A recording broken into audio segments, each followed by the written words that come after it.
నమస్తే, welcome to KNR channel. నేను KV. ముందుగా హెడ్లైన్స్. కంచరపాలెం దుర్గానగర్ బీవీకే హైస్కూల్లో క్రీడా వార్షికోత్సవం. ముఖ్య అతిథిగా హాజరైన ఒలింపిక్ వెయిట్ లిఫ్టింగ్ క్రీడాకారుడు ఎంవి మాణిక్యాలరావు.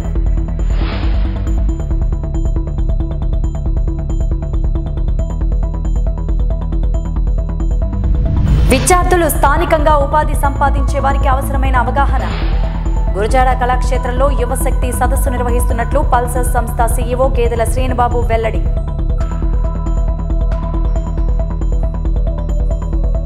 విశాఖలో యాత్ర 2 సినిమా విడుదల సందర్భంగా వైసీపీ నాయకులు, కార్యకర్తలు థియేటర్ వద్ద సందడి.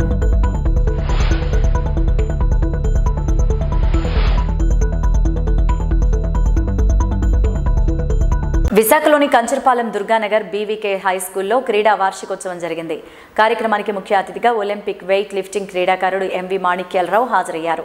ఈ సందర్భంగా ఆయన మాట్లాడుతూ విద్యార్థులంతా చదువు, సంస్కారంతో పాటు క్రమశిక్షణ, ఆటలు, వృత్తి, విద్యా నైపుణ్యాలు, కళలు, విలువలతో కూడిన విద్యను నేర్పడంలో ముందంజలో ఉండాలన్నారు. ఈ సందర్భంగా విద్యార్థులు ప్రదర్శించిన యోగా, కోలాటం అందరినీ ఎంతగానో ఆకట్టుకుంది. క్రీడల్లో పాల్గొనడంతో పిల్లల్లో శారీరక, మానసిక వికాసం కలుగుతుందని, పిల్లలంతా టీం వర్క్కి కావాల్సిన సామర్థ్యాలు పెంపొందించుకుంటారని పాఠశాల ప్రిన్సిపల్ మహాలక్ష్మి అన్నారు. ఈ కార్యక్రమంలో పాఠశాల ఉపాధ్యాయులు, విద్యార్థులు పాల్గొన్నారు.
ఈరోజు అనగా ఫిబ్రవరి 7వ తేదీన భారతీయ విద్యా కేంద్రం BVK high school Durganagar Kancharapalem నందు క్రీడా వార్షికోత్సవం జరుగుతున్నది.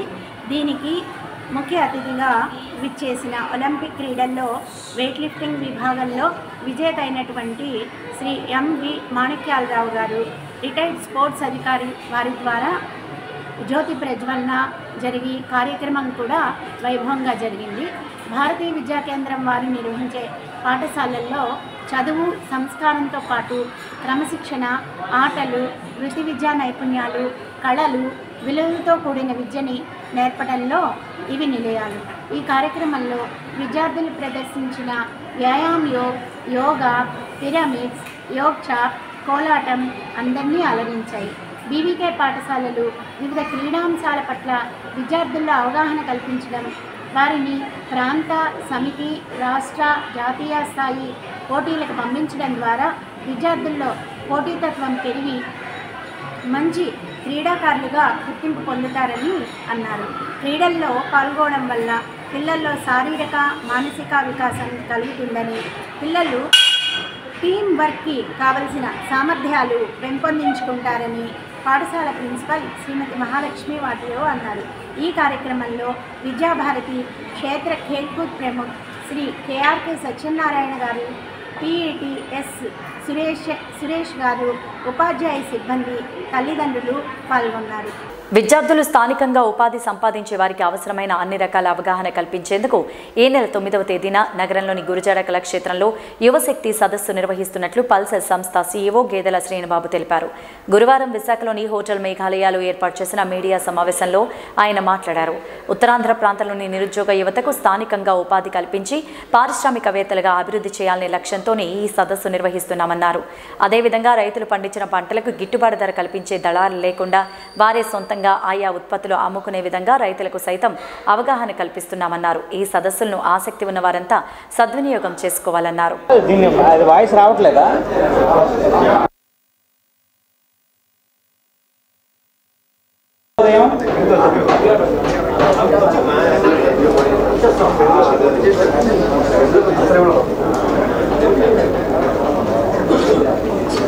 రేపు మన విశాఖపట్నంలో యువశక్తి సదస్సు నిర్వహించబోతున్నాం.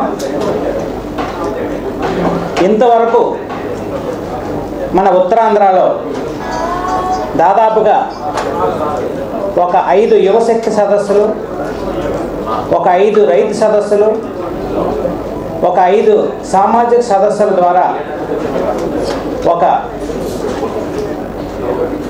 25 లక్షల మందికి చేరువవ్వడం జరిగింది. అలాగే వచ్చే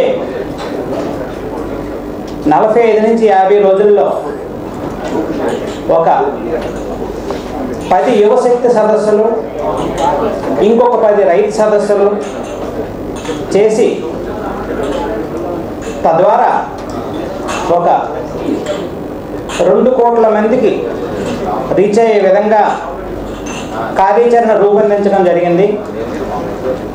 ఈ సదస్సుల యొక్క ముఖ్య ఉద్దేశం మన ఉపాధి మనమే కల్పించుకోవడం, నేటి విద్యార్థులే రేపటి పారిశ్రామికవేత్తలుగా తీర్చిదిద్దడం, దానితో పాటు రైతుల్ని వాళ్ళ ఉత్పత్తులని వాళ్ళే అమ్ముకునే విధంగా ఒక వ్యాపారవేత్తలుగా తయారు చేసే విధంగా కార్యాచరణ రూపొందించడం జరిగింది. మన విశాఖపట్నం గురించి మాట్లాడుకుంటే విశాఖపట్నం ప్రజెంట్ ఆర్థిక వ్యవస్థ దాదాపుగా $48 బిలియన్. ఈ ఆర్థిక వ్యవస్థను వచ్చే 2030 కల్లా 100 బిలియన్ల ఆర్థిక వ్యవస్థగా తీర్చిదిద్దడానికి ఏం చేస్తే ఇది మనం అచీవ్ చేయగలం, ఇంతవరకు చేసింది ఏంటి, చేయబోయేది ఏంటి అనేది రేపు మన యువశక్తి సదస్సులో విపులంగా చెప్తాం. దాంట్లో కొన్ని ఇంపార్టెంట్ పాయింట్స్ ఇప్పుడు మీకు వివరిస్తాను. విశాఖపట్నంలో దాదాపుగా 2.25 లక్షల మంది ఉద్యోగులు ఉన్నారు, డైరెక్ట్ ఎంప్లాయీస్. ఇండైరెక్ట్గా ఇంకొక 8 లక్షల మంది ఉపాధి పొందుతున్నారు. శృతిలయ సాంస్కృతిక సేవా సంస్థ ఆధ్వర్యంలో ఈ నెల 10న నగరంలో శ్రీనివాస కళ్యాణ మహోత్సవం జరగనుంది. సీతమ్మధార టీపీటీ కాలనీలోని శ్రీ లలిత నూకాల కామేశ్వరి కళ్యాణ మండపంలో కళ్యాణోత్సవం నిర్వహిస్తున్నట్లు కళ్యాణ ఉత్సవ నిర్వాహక కమిటీ ప్రతినిధి ఎంవి రాజశేఖర్ తెలిపారు. గురువారం నిర్వహించిన మీడియా సమావేశంలో ఆయన మాట్లాడారు. లోక కళ్యాణార్థమే అన్నమయ్య సాంస్కృతిక సేవా సంస్థ నాగలక్ష్మి బృందంచే శ్రీనివాస కళ్యాణం నిర్వహిస్తున్నామని చెప్పారు. కళ్యాణ మహోత్సవం సందర్భంగా పలు ఆధ్యాత్మిక సాంస్కృతిక కార్యక్రమాలు ఏర్పాటు చేశామన్నారు. కళ్యాణోత్సవంలో పాల్గొన్న దంపతులకు శేష వస్త్రాలు, ప్రసాదాలు, స్వామివారి చిత్రపటాలు అందజేస్తామని తెలిపారు. శ్రీ వెంకటేశ్వర స్వామివారి కళ్యాణ మహోత్సవంలో భక్తులంతా పాల్గొని తరించాలంటూ రాజశేఖర్ కోరారు. కార్యక్రమంలో కొరటాల రాజు, వి ప్రభాకర్, సత్యనారాయణ, ప్రసాద్ తదితరులు పాల్గొన్నారు. ఆధ్యాత్మిక సంకీర్తన సేవా సంస్థ ఆధ్వర్యంలో శృతిలయ తృతీయ వార్షికోత్సవం సందర్భంగా ఈ నెల 10వ తేదీ 11వ తేదీ లోక కళ్యాణార్థం విశ్వశ్రేయస్సును ఆకాంక్షిస్తూ శ్రీ వెంకటేశ్వర స్వామివారి కళ్యాణోత్సవానికి స్వామివారి యొక్క అనుగ్రహంతో దీన్ని ప్రారంభించడం జరిగింది. మరి 10వ తేదీ నాడు మనకి టీపీటీ కాలనీ, సీతమ్మదారిలో ఉన్నటువంటి టీపీటీ కాలనీ శ్రీ లలిత నూకాల కామేశ్వరి కళ్యాణ మండపంలో ఉదయం 9 గంటల నుంచి రాత్రి 9 గంటల వరకు కూడా 12 గంటల పాటు అన్నమయ్య సంకీర్తన రవళి అని చెప్పి ఒక కార్యక్రమాన్ని ఏర్పాటు చేశాం. ఈ కార్యక్రమంలో డాక్టర్ ద్వారం త్యాగరాజు గారు, వారి బృందం, అలాగే ఆకొండి వెంకట్రావు గారు, అలాగే ప్రత్యేకంగా శృతిలయ సంస్థ సభ్యులు అంతా కూడా, అదేవిధంగా పివిఎస్ లక్ష్మి గారు, నగరానికి చెందిన పలువురు సంగీత ప్రముఖులంతా కూడా ఆ కార్యక్రమంలో పాల్గొని అన్నమాచార్య సంకీర్తనలు ఆలపించడం జరుగుతూ ఉంది.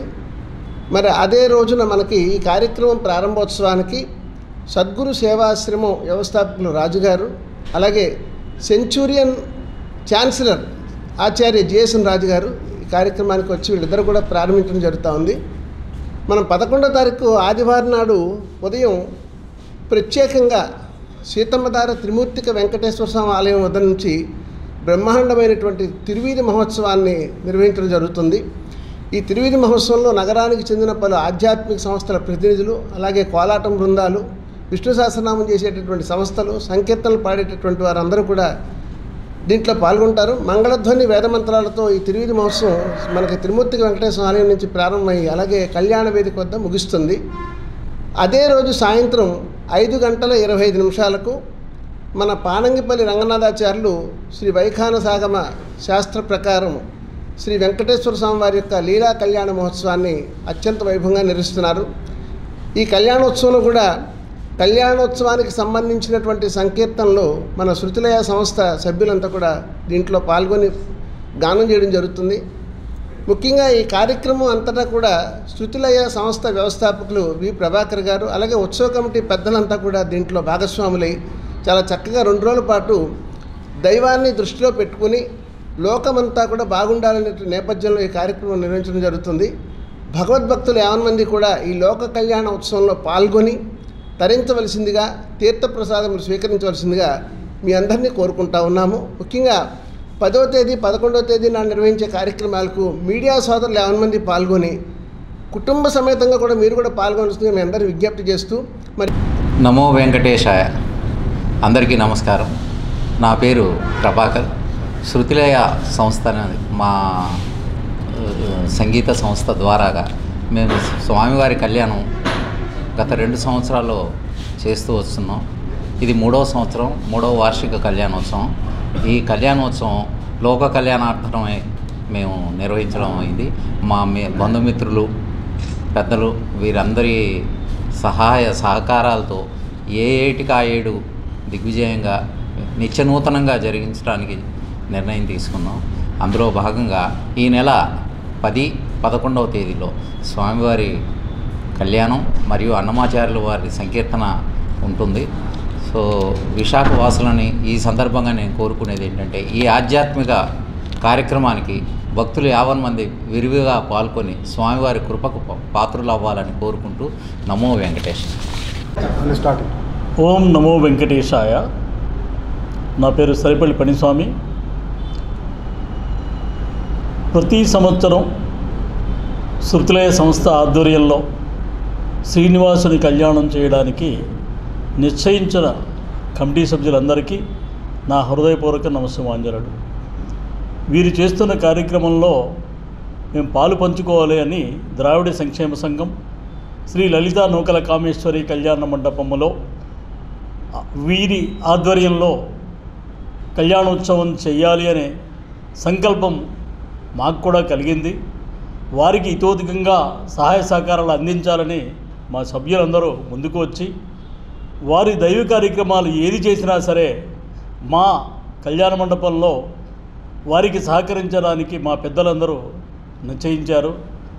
వీరు కూడా మా అంగీకారాన్ని మన్నించి 3వ సంవత్సరం కూడా ఈ స్వామివారి కళ్యాణాన్ని సీతమ్మధారలో ఉన్నటువంటి టీపీటీ కాలనీలో ఉన్న కళ్యాణ మండపంలో చేయడానికి పెద్దలే నిశ్చయించారు. కమిటీ సభ్యులందరికీ మరొక్కసారి నా హృదయపూర్వక ధన్యవాదాలు. ఈ కార్యక్రమాన్ని మీ ఎలక్ట్రానిక్ మీడియా. విశాఖలో యాత్ర 2 సినిమా విడుదలపై సందర్భంగా వైసీపీ నాయకులు, కార్యకర్తలు గురువారం విశాఖలో కిన్నెర థియేటర్ వద్ద సందడి చేశారు. ఈ సందర్భంగా బాణసంచా కాలుస్తూ డప్పులతో నృత్యాలు చేశారు. ఈ సందర్భంగా విశాఖ జిల్లా వైసీపీ నగర అధ్యక్షులు కోలా గురువులు, సింగపూర్ నుంచి వచ్చిన వైసీపీ అభిమాని సంతోష్ రెడ్డి మాట్లాడారు. ఆంధ్రప్రదేశ్లో యాత్ర 2 సినిమా విడుదల ఒక పండుగ వాతావరణంలో ఉందన్నారు. ఈ యాత్ర సినిమా నా భూతోన భవిష్యత్తుగా ఉందన్నారు. గతంలో తీసిన యాత్ర సినిమాకు వచ్చిన ఆదరణతోనే ఈ సినిమాకు అంత క్రేజ్ పెరిగిందన్నారు. తమ అభిమాన నేత సీఎం జగన్మోహన్ రెడ్డి యథార్థ గాథను తెరకెక్కించిన దర్శకులకు ధన్యవాదాలు తెలిపారు. ఆంధ్ర రాష్ట్రంలో జగన్మోహన్ రెడ్డి చేసిన అభివృద్ధి, సంక్షేమం కళ్లకు కట్టినట్లుగా తెరకెక్కించారన్నారు. వైనాట్ 175కి తామంతా కట్టుబడి ఉన్నామన్నారు. రేపు జరగబోయే ఎన్నికల్లో మళ్లీ ముఖ్యమంత్రిగా సీఎం జగన్మోహన్ రెడ్డిని గెలిపించుకొని తీరుతామంటూ ఆశాభావాన్ని వ్యక్తం చేశారు. ప్రతిపక్షాలు ఎన్ని కుయుక్తులు పన్నినా విజయం తమదేనంటూ స్పష్టం చేశారు. అనంతరం వారంతా కలిసి చిత్రాన్ని వీక్షించారు. కార్యక్రమంలో వైసీపీ కార్పొరేటర్లు, సీనియర్ నాయకులు, వైసీపీ అభిమానులు, పాల శ్రీహరి రెడ్డి, నీలపు అయ్యప్పరెడ్డి తదితరులు పాల్గొన్నారు.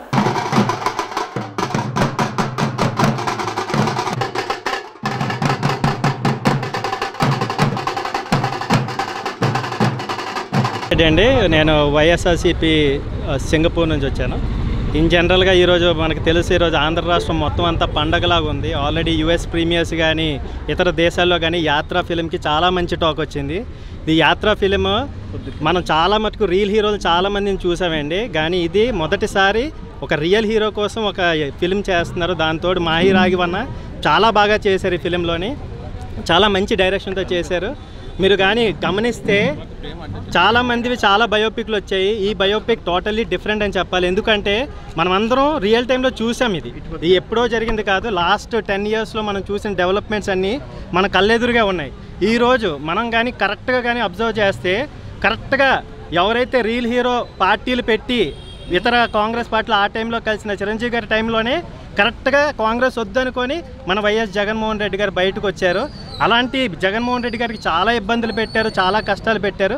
కానీ ఆంధ్ర రాష్ట్ర ప్రజల కోసం తను ఆర్నిషలో కష్టపడి ఈరోజు మీరు ఎక్కడ చూడండి, ప్రపంచంలో మేము ఇతర దేశాలు చాలా దేశాల్లో చూసుంటాం, ఒక 100 రూపాయలు ఖర్చు పెడితే కానీ ఒక చిన్న కొరియర్ చేయలేరు. అలాంటిది ఏమీ ఖర్చు పెట్టకుండా డైరెక్ట్గా ఇంటికి ప్రతి బెనిఫిషరీకి వాళ్ళ వెల్ఫేర్ స్కీమ్స్ డైరెక్ట్గా ఇంటికి వచ్చి చేరుతున్నాయి. అది జగన్మోహన్ రెడ్డి గారు అంటే. ఈ యాత్రా ఫిలిము నా భూతో నా భవిష్యత్తు లాగా ఉంటుంది. దయచేసి అందరూ తప్పనిసరిగా చూడాల్సిందిగా నా ప్రార్థన. ఇట్లు మీ సంతోష్ రెడ్డి, సింగపూర్. గతంలో ఒక సినిమా చూశారు, యాత్ర అనే సినిమా. రాజశేఖర రెడ్డి గారు ఆయన జీవిత చరిత్ర ఏ విధంగా జరిగింది అనేది ఆ సినిమాలో కళ్ళుగట్టినట్టుగా ఆయన నడవడక, రాజశేఖర రెడ్డి గారు ఆయన ఏ విధంగా అయితే రాజకీయంలోకి వచ్చారో, రాజకీయం నుండి ఏ విధంగా అయితే ప్రజలకు పరిపాలన అందించారనేది మనందరూ చూసాం. ఆ సినిమా యాత్ర అది ఎంత హిట్ అయిందో మనం దాన్ని మీ అందరూ మీడియా ద్వారా మనం అందరం చూసి ఆంధ్రప్రదేశ్ ప్రజలందరూ కూడా మెచ్చే విధంగా ఆ సినిమా చూశారు. మరి ఇప్పుడు యాత్ర 2 ఈ సినిమాలోనూ ప్రతి సన్నివేశం కూడా అంటే ఇప్పుడు చూస్తారు ఈవేళ ఆంధ్రప్రదేశ్ ప్రజలు. నిన్న చూస్తుంటే వాట్సాప్లో మీడియాలో నేను అమెరికా నుండి వాళ్ళు చూసే విధానం, ఆ జనాభా విధానం చూసాం. గతంలో రాజశేఖర రెడ్డి గారు పరిపాలన, ప్రజల కోసం ఏం కష్టపడ్డాడు, ఏ విధంగా చేశాడు అనేది చూశారు. ఇప్పుడు జగన్మోహన్ రెడ్డి గారు ఆంధ్రప్రదేశ్లో భారతదేశమే కాకుండా ప్రపంచ దేశాలు కూడా చూసే విధంగా ఈవేళ ఆంధ్రప్రదేశ్లో ఓ ముఖ్యమంత్రిగా జగన్మోహన్ రెడ్డి గారు ఏం చేశారు, ఏ విధంగా పరిపాలన అందించారు అంటే కరప్షన్ లేని పరిపాలన అందించే విధంగా. మరి ప్రతి పార్టీకి ఒక అంచనా ఉంటుంది, ప్రతి పార్టీకి ఒక నమ్మకం ఉంటుంది.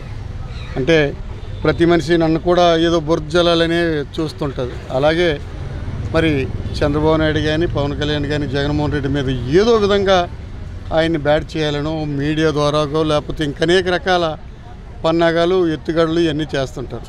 కానీ మనం రియల్గా చూస్తున్నాం జగన్మోహన్ రెడ్డి గారు ఏం చేశారు, ఎలా చేశారని.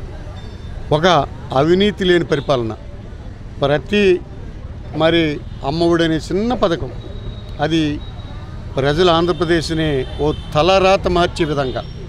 గతంలో 2014 ముందు నేను చూస్తే ఏ షాప్లో చూసినా 12-13 ఏళ్ళు 18 ఏళ్ళు పిల్లలే ఎక్కడైనా పనిచేశారు.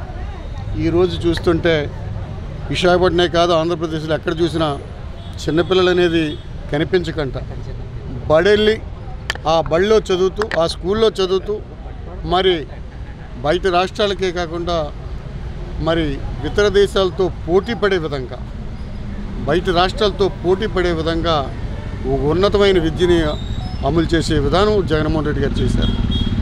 అదే కాకుండా మరి నాడు నేడు బళ్ళు చూశారు. గతంలో 2014 వెళ్తే పిల్లలు టాయిలెట్కి వెళ్ళడానికి కానీ, కూర్చోవడానికి కానీ, బెంచీలకు కానీ కనీసం మరి మౌలిక సదుపాయాలు ఉండకుండా ఉండేది. ఈరోజు చూస్తే వాళ్ళు 8th క్లాస్ నుండి ఒక ట్యాబ్ ఇచ్చి ప్రతి పిల్లలకు కూడా స్కూల్ బట్టల దగ్గర నుండి, బెల్ట్ దగ్గర నుండి, షూ దగ్గర నుండి ప్రతిది కూడా చెక్ చేసే విధంగా ఆయనే ముఖ్యమంత్రి ఒక బ్యాగ్ని చెక్ చేసి పేద పిల్లలకి ఒక ఉన్నతమైన ఆ బ్యాగులు ఏవైనా చిరిగిపోయినా రీప్లేస్మెంట్ ఇచ్చే విధంగా ప్రజలకు అందే విధంగా ఒక పరిపాలన అందించారు. వచ్చే ఎన్నికల్లో వైసీపీని ఇంటికి పంపే విధంగా ఉత్తరాంధ్ర ప్రాంతంలోని క్యాడర్ అంతా సిద్ధంగా ఉండాలంటూ జనసేన పార్టీ సీనియర్ నాయకులు నాగబాబు పిలుపునిచ్చారు. గురువారం విశాఖ దక్షిణ నియోజకవర్గంలోని 39వ వార్డు కార్పొరేటర్ మహమ్మద్ సాదిక్ ఆధ్వర్యంలో నూతనంగా ఏర్పాటు చేసిన పార్టీ కార్యాలయాన్ని నాగేంద్రబాబు, ఉత్తరాంధ్ర వ్యవహారాల ఇన్ఛార్జ్ సతీష్లు ప్రారంభించారు. అనంతరం ఏర్పాటు చేసిన మీడియా సమావేశంలో నాగబాబు మాట్లాడారు. వచ్చే ఎన్నికల్లో వైసీపీ ప్రభుత్వాన్ని ఓడించాలనే లక్ష్యంతో ప్రతి జనసేన, టీడీపీ కార్యకర్త ఉమ్మడిగా పోటీ చేయాలన్నారు. అరాచక పాలనకు స్వస్తి చెప్పాలన్నారు. పార్టీ నాయకులు సాదిక్ నూతన కార్యాలయాన్ని ఏర్పాటు చేయడం ఆనందంగా ఉందన్నారు. పార్టీ మరింత బలోపేతానికి కృషి చేయాలన్నారు.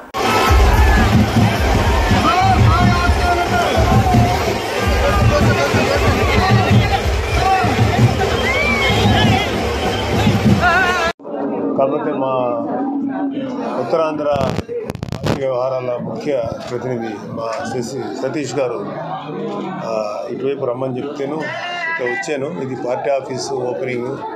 పార్టీ కార్యకర్తలందరికీ ఈ సౌత్ వైపు ఉపయోగపడే విధంగా, నియోజకవర్గం వైపు ఉపయోగపడే విధంగా ఉంటుంది. అందరికీ ఒక చిన్న ప్లేస్ ఉంటుంది. అందరం ఇక్కడ ఎవరైతే ఉమ్మడి అభ్యర్థిగా నిలబడతారో వారికి సపోర్ట్గా ఎలా ఉండాలి, ఇలాంటి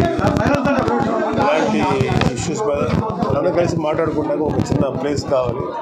సో సాదిక్ గారు అలాంటి ప్లేస్ ఇచ్చారు. Thank you Sadiq, thank you Satish garu for inviting me. Sir, Anakapalli నుంచి మీరు పోటీ చేస్తారు, అందుకనే అనకాపల్లి పార్లమెంట్ పరిధిలో మీరు పర్యటన చేస్తారు. మరి ఇది అనకాపల్లి ఇది కాదు సార్, జనరల్గా. సో అనకాపల్లి నిన్న పాయకులో పెట్టారు, ఈరోజు కిందకి వెళ్ళారు, సాయంత్రం వెళ్ళమంచలేదు. మొత్తం యాక్చువల్గా రివ్యూ చేసుకుంటున్నామండి. నేను లాస్ట్ టైం కూడా వచ్చాను. శ్రీకాకుళం, విజయనగరం అటు వచ్చాను. సో మేము ఇక్కడ మా కార్యకర్తలతో రివ్యూ చేసుకుంటా రాబోయే ఎలక్షన్స్లో ఎలాగా బలంగా ముందుకెళ్ళాలి, ఈ వైసీపీ ప్రభుత్వం ఎలా ఓడించాలి, తద్వారా మంచి పరిపాలన ఎలా అందించాలి ప్రజలకి అని ఇట్లాంటి విషయాల మీద మా కార్యకర్తల్ని రేపు అలయన్స్ పోటీలో ఉంది కాబట్టి అటు టీడీపీ వాళ్ళతోటి అలాగే మన కార్యకర్తలు ఎలా ఒకరికొకరు పరస్పరం సహకరించుకోవాలి, ఇలాంటి విషయాల మీద డిస్కషన్ చేయడం వచ్చాం. అంటే మీరు నరసాపురం చేశారు సార్ లాస్ట్ టైం, ఈసారి అక్కడ లేదు కాబట్టి అనకాపల్లికి మారే అవకాశం ఉంది అన్నది అది నాకు యాక్చువల్గా నాకు ఎగ్జాక్ట్లీగా క్లియర్ కట్ ఐడియా లేదండి. మా ప్రెసిడెంట్ గారు ఏదైనా చెప్పి ఆదేశిస్తే మాత్రం ఏ పనైనా చేయడానికి రెడీ అండి. So I'm ready to do any responsibility on my shoulders. Visakha జిల్లాలో కానీ అర్బన్లో కానీ జనసేన ఎన్ని సీట్లు జనసేన టీడీపీ జనసేన విశాఖ జిల్లాలో విశాఖ అర్బన్లో ఎన్ని సీట్లు ఆశిస్తున్నారు? 95% సీట్ ఎక్స్పెక్ట్ చేస్తాను. 95% అలయన్స్ ఎక్స్పెక్ట్ చేస్తాను. 95% సాధ్యపడుతుంది సార్. 175 to 175 సాధ్యపడుతుంది ఆయన అన్నప్పుడు. 95% జనసేన ఒకటే కదండి. మేము ఇప్పుడు అలయన్సే మాకు ముందున్నది అలయన్స్. జనసేన, టీడీపీ అని మేము విడివిడిగా చూస్తున్నాం. అలయన్స్లో ఉన్నప్పుడు కంబైన్డ్గా ఆలోచిస్తాం. సో నేను చెప్పింది 95% అలయన్స్ ప్రభుత్వం, అలయన్స్ కంటెస్టెంట్స్. తెలంగాణ తర్వాత ముస్లిం మైనారిటీలు విశాఖపట్నంలో ఎక్కువ మంది ఉన్నారు, ముఖ్యంగా ఉత్తరాంధ్ర.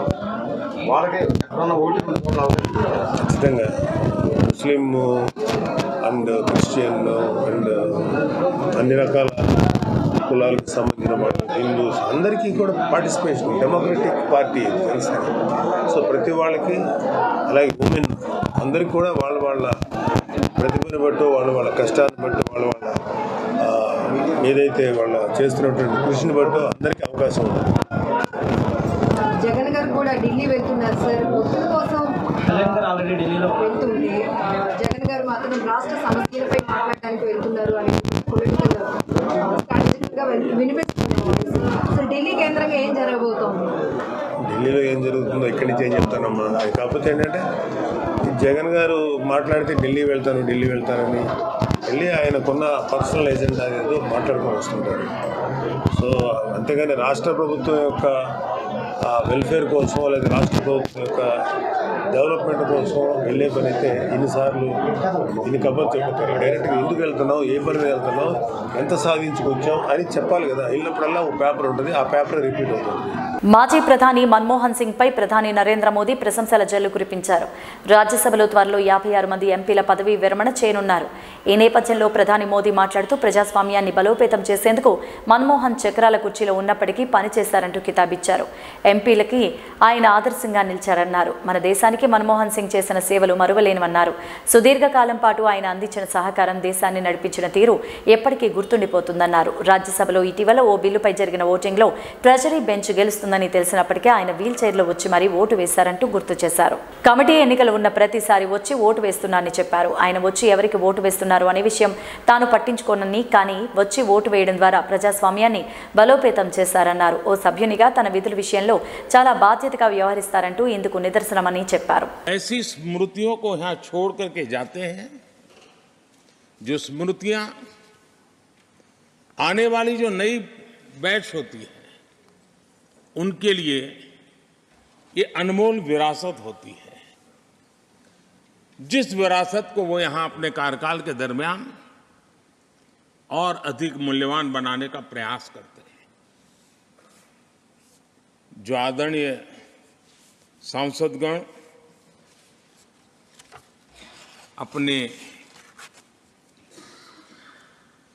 कुछ लोग जा रहे हैं, हो सकता है कुछ लोग आने के लिए जा रहे हो और कुछ लोग जाने के लिए जा रहे हो. मैं विशेष रूप से माननीय डॉक्टर मनमोहन सिंह जी का स्मरण करना चाहूंगा. 6 बार इस सदन में वो अपने मूल्यवान विचारों से और नेता के रूप में भी और प्रतिपक्ष में भी नेता के रूप में उनका बहुत बड़ा योगदान रहा है. वैचारिक मतभेद, कभी बहस में छिटाकशी, वो तो बहुत अल्पकालीन होता है, लेकिन इतने लंबे अरसे तक విశాఖ తూర్పు నియోజకవర్గంలో అసెంబ్లీ టికెట్ అన్ని రాజకీయ పార్టీలు యాదవులకే కేటాయించాలంటూ తోటగరువు యాదవ సంఘం అధ్యక్షులు ఒమ్మి చిన్నారావు అన్నారు. తోటగరువులు ఏర్పాటు చేసిన విలేకరుల సమావేశంలో ఆయన మాట్లాడారు. తూర్పు నియోజకవర్గంలో సుమారు 70% సామాజిక వర్గం బలం ఉన్న యాదవ సామాజిక వర్గానికే కాకుండా మరే ఇతర నియోజకవర్గానికి సీటు కేటాయించినా వచ్చే అసెంబ్లీ ఎన్నికల్లో సహకరించేది లేదంటూ చెప్పారు. గత 15 ఏళ్లుగా మా యాదవ సామాజిక వర్గానికి తూర్పులో అన్యాయం అన్ని రాజకీయ పార్టీలు చేస్తూనే ఉన్నాయని, ఎప్పటికైనా కళ్లు తెరిచి తూర్పు సీటును సామాజిక వర్గానికి కేటాయిస్తే అసెంబ్లీలో తమ సామాజిక వర్గం హక్కుల సమస్యలపై పోరాటం చేయడానికి అవకాశం ఉంటుందన్నారు. తూర్పులో అతి తక్కువ శాతం ఓట్లు ఉన్న కమ్మ సామాజిక వర్గానికి చెందిన ఎంవివిని సీటు కేటాయించే ముందు కాస్త ఆలోచించాల్సిందని చెప్పారు. గత ఎలక్షన్స్ లో అతి తక్కువ ఓట్లతో ఓడిపోయిన అక్రమాని విజయనిర్మలను కాదని కొంతమంది సామాజిక వర్గానికి చెందిన నాయకుల మాటలు విని ఎంవివికి సీటు కేటాయించడంపై ఆయన మండిపడ్డారు. అందులో ముఖ్యంగా వాసుదేవరావు గారు, రాజన్ రమణి, పల్లా సింహాచలం, ఇటువంటి ఇన్నింటి వరలక్ష్మి, ఇటువంటి వాళ్ళంతా యాదవుల ప్రాతినిధ్యం ఉండేది. అయితే 15 సంవత్సరాల తర్వాత ఈ టీడీపీ ప్రభుత్వం, టీడీపీ పార్టీ వాళ్ళు ఈ యాదవులకి కేటాయించకుండా వేరే సామాజిక వర్గానికి కేటాయించి ఈ 15 సంవత్సరాల నుంచే ఈ యాదవుల ప్రాతినిధ్యం పోయింది. అందుకు దానికి ధీటుగా 2014లో మళ్ళీ ఈ యాదవులకి సీట్ ఇచ్చి వీళ్ళు ప్రాతినిధ్యం వహించే విధంగా 2014లో ఈ వైసీపీ పార్టీ శ్రీ వంశీ కృష్ణ గారికి ఒక సీట్ ఇవ్వడం జరిగింది. కొన్ని అనివార్య కారణాల వల్ల కొద్ది మెజార్టీలో ఆయన గెలవలేకపోయారు. ఆ తర్వాత 2019కి ఆయన మంచి పికప్ అయ్యి ఉన్నాడు. అయితే ఆ టైంలో ఆయన సీట్ ఇస్తే బాగున్నాం. అలా కాకుండా మళ్ళా కొత్త వారికి అంటే అక్రమాన్ని విజయనిర్మల గారికి ఇవ్వడం వల్ల అక్కడ సరైన టైం సరిపోక ఇటువంటి కారణాల వల్ల ఆవిడికి కూడా ఈ గెలవలేక స్వల్ప ఓట్లతో పోయింది. అప్పుడేమో ఈ టీడీపీ వాళ్ళు 40,000 ఓట్లు దొంగ ఓట్లతో వేయించి మొత్తం మాయోపాయంతో ఆ విధంగా ఓడించడం జరిగింది. అవన్నీ గమనించి ఈసారి పక్కాగా ప్లాన్ చేసుకొని వాళ్ళు ఓడించడానికి మనం రెడీగా ఉన్నా సరే మరి ఈ వైసీపీ పార్టీ మళ్ళీ ఇంకో కొత్త వ్యక్తికి ఇక సీట్ ఇవ్వడం చాలా అది అన్యాయం. ఇంచేత ఒకసారి పోయినంత మాత్రాన మళ్ళీ వాళ్ళకి సీట్ ఇవ్వకుండా ఇంకో రెండోడికి ఇవ్వడం సరికాదు. ఒకసారి పోయిన తర్వాత రెండోసారికి వాళ్ళు మంచి పికప్ అయ్యి ఆ రెండోసారి గెలవడానికి అవకాశం ఉంది. ఇంకోసారి ఛాన్స్ ఇస్తే చాలా బాగున్నాం. అలా కాకుండా ఎటువంటి టైం లేకుండా జస్ట్ ఒకసారి ఓడిపోయిన వాళ్ళకి మళ్ళీ రెండోసారి సీట్ ఇవ్వడం వల్ల ఇక్కడ మాకు అన్యాయం జరిగిపోతుంది.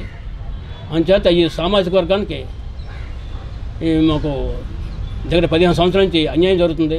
మా ప్రాతినిధ్యం అసెంబ్లీలో లేదు. అంచేత ఈ అసెంబ్లీలకి మా ఈ యాదవ్ సోదరుల నుంచి యాదవ్ నాయకుల నుంచి అక్కడ అసెంబ్లీలో ప్రాతినిధ్యం కావాలని మేము ఎన్నో నుంచి ప్రయత్నిస్తున్నాం. అయితే మా ప్రయత్నాలన్నీ ఈ ప్రస్తుత పార్టీలు వమ్ము చేసి మమ్మల్ని అక్కడికి మాకు ప్రాతినిధ్యం లేకుండా చేస్తున్నాయి. ఇది చాలా అన్యాయం. ఈ దురాక్రమాన్ని మనం అడ్డుకోవాలని ఈసారి మేము చాలా గట్టిగా ఉన్నాము. అందుచేత యాదవ్లో కూడా మంచి బలమైనటువంటి నాయకులు ఉన్నారు. వీళ్ళందరికీ ఈసారి మరి ఈ పార్టీలో మనల్ని అన్ని పార్టీలు కూడా మమ్మల్ని గుర్తించి సీటు ఇవ్వకపోతే ఈసారి ఇండిపెండెంట్గా మొత్తం అందరి నాయకుల్ని ఏకం చేసి ఒకరిని ఇండిపెండెంట్గా పెట్టి గెలిపించుకోవాలనే ఆలోచన కూడా మేము ఉన్నాము.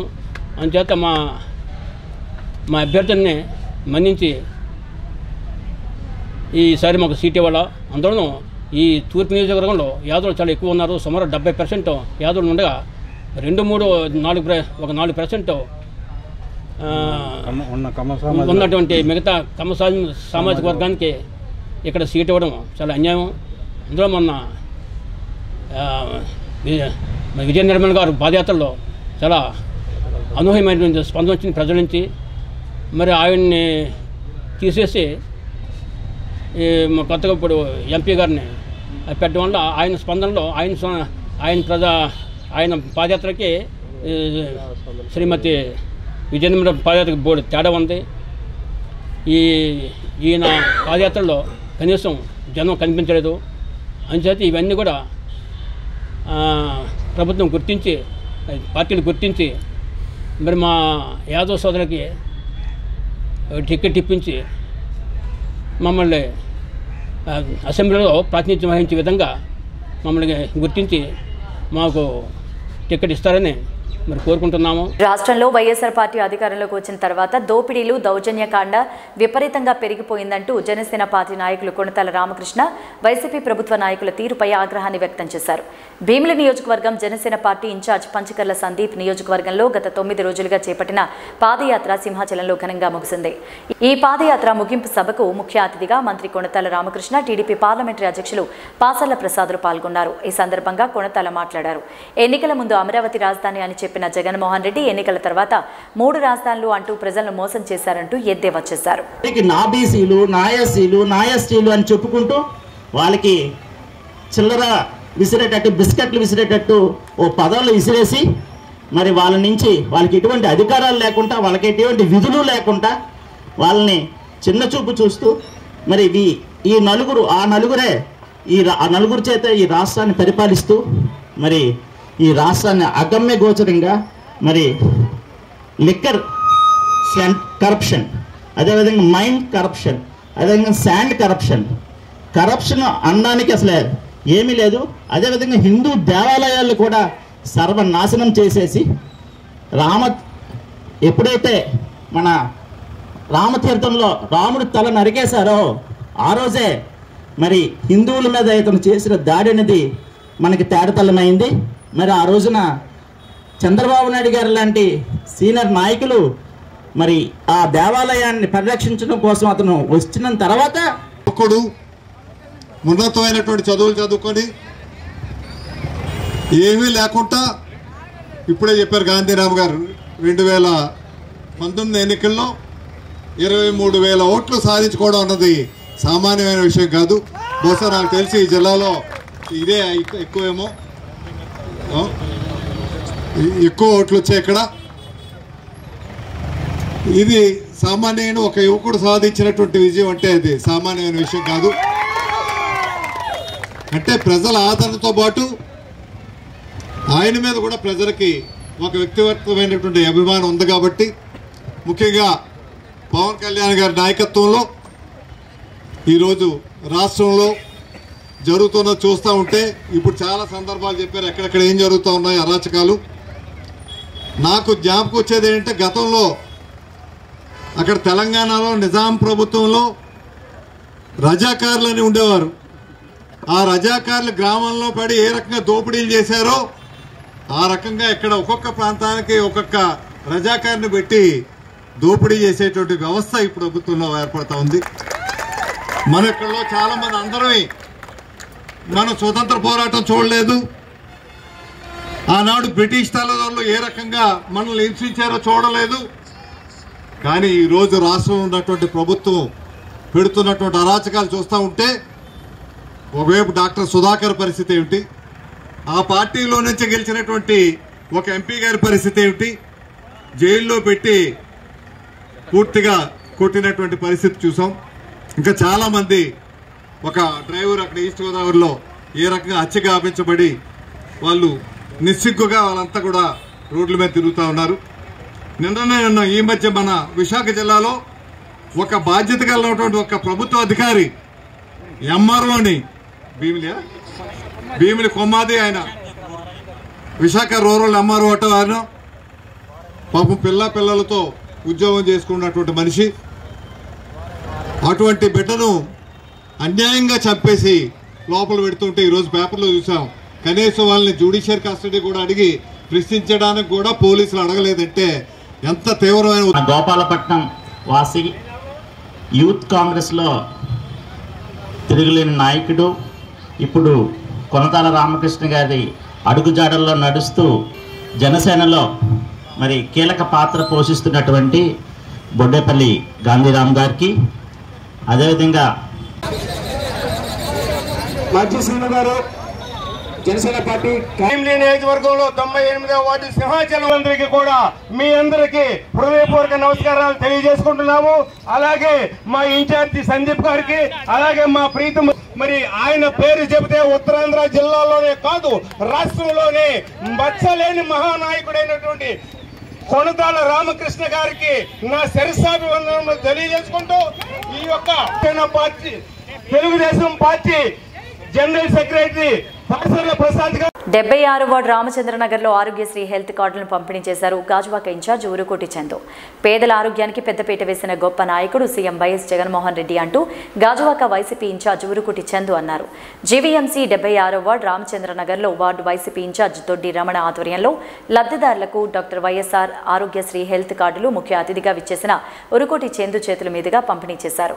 ఈ సందర్భంగా ఊరుకోటి చందు మాట్లాడుతూ, పేదవారికి ఆరోగ్యం బాగోలేకపోతే వారు పడుతున్న ఇబ్బందులను చూసి 5 లక్షలకు పైగా ఉన్న డాక్టర్ వైఎస్ఆర్ ఆరోగ్యశ్రీ కార్డు ఇప్పుడు 25 లక్షల వరకు పెంచిన ఘనత సీఎం జగన్మోహన్ రెడ్డిదేనన్నారు.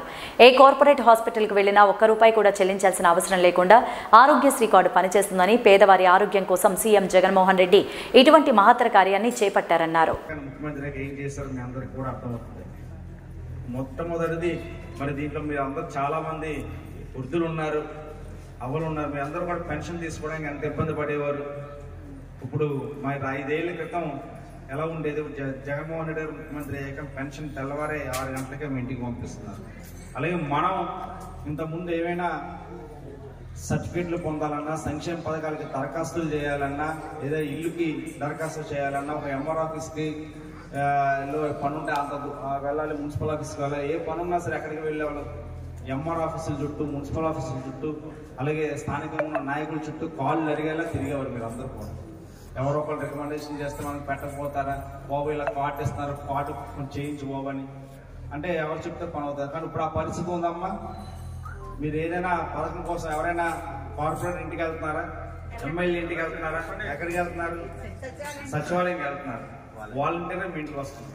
ఏదైనా మీకు ఏదైనా టెక్నికల్ ఇష్యూ వస్తే ఇలా అవ్వలేదని వస్తే ఒక మాట సాయం మాత్రం కార్పొరేటర్గా కానీ వార్డు ఇన్ఛార్జ్ కానీ ఎమ్మెల్యే గారు కానీ చూడమ్మా వాళ్ళకి ఏదో మీటర్లు ఏవో చూపిస్తా అంటే వాళ్ళు కానీ ఆ విధంగా ఏదో సాయం ఆ విధంగా మాట సాయం కోసం చేస్తాం తప్ప మీరు ఈ యొక్క సంక్షేమ పథకాల కోసం కూడా మీరు అర్హులైతే ఎవ్వరి రికమెండేషన్ కూడా మీకు అక్కర్ లేకుండా మీకు ఈ యొక్క పథకం అందుతుంది. మన ఆ పథకాలు ఇచ్చినప్పుడు కూడా మనం నాయుడు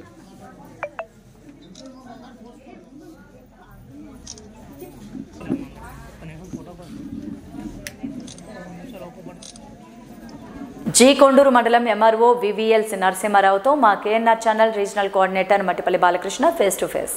ఎన్టీఆర్ జిల్లా జీ కొండూరు మండల తహసీల్దార్గా నూతన బాధ్యతలు చేపట్టిన వివిఎల్ నరసింహారావుతో మా KNR channel regional coordinator Mattipalli Balakrishna ముఖాముఖి.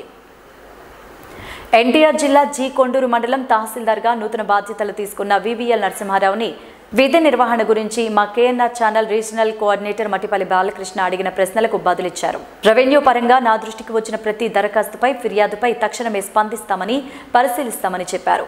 ఫిర్యాదుల స్పందన ద్వారా కానీ నేరుగా కానీ తనకు ఇవ్వచ్చని చెప్పారు. ప్రజలందరికీ అందుబాటులో ఉంటానని చెప్పారు. ఎవరైనా సరే ఏదైనా సమస్య ఉంటే నేరుగా నన్ను కలిస్తే నేను డెఫినెట్గా ఆ సమస్య సావధానంగా విని నా వంతుగా నేను పరిష్కరిస్తాను. అది భూమి సరిహద్దు తగాదా కావచ్చు, దారి సమస్య కావచ్చు, లేదా ఏదైనా మ్యుటేషన్ లాంటి సమస్యలు కావచ్చు, ఏదైనప్పటికీ సమస్య కూడా రెవెన్యూ సమస్య ఏదైనప్పటికీ కూడా నేను ఆ సమస్యని సావధానంగా విని దానికి సర్వే చేయాలా, లేకపోతే దానికి ఇంకేనా కావాల్సి ఉన్నాయి దానికి అవన్నీ కూడా నేను పరిశీలించి సర్వే చేయగలే కానీ చేయించా అదే సర్వే చేయాలా, ఇవన్నీ కూడా నేను చూసుకుని కంపల్సరిగా ఆ సమస్యకి నేను పరిష్కారం చేస్తానండి. అదేవిధంగా స్పందనలో పెట్టిన పిటిషన్ అన్నీ కూడా కంపల్సరిగా నేను పరిశీలిస్తాను.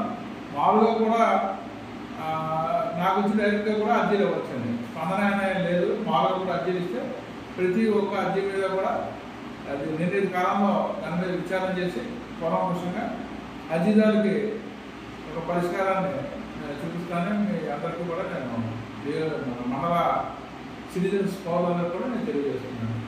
విన్నారు కదా, మరి నూతనంగా పదవి బాధ్యత చేపట్టినటువంటి ఎంఆర్ఓ గారు నరసింహారావు గారు ఏ సమస్య అయినా తన దృష్టికి వస్తే ప్రతి విషయంలో స్పందిస్తానని, పరిశీలిస్తానని, పరిశీలించింది పరిష్కార ప్రయత్నం చేస్తానని, స్పందనలో వచ్చిన కంప్లైంట్ అయినా లేదా నేరుగా నా దగ్గరకు వచ్చిన కంప్లైంట్ అయినా నేను స్పందించడానికి సిద్ధంగా ఉన్నాను అని చెప్పేసి తెలియజేస్తున్నారు Narasimha Rao. Mattipalli Balakrishna, regional coordinator, KNR channel. AV bulletin updates. నమస్తే.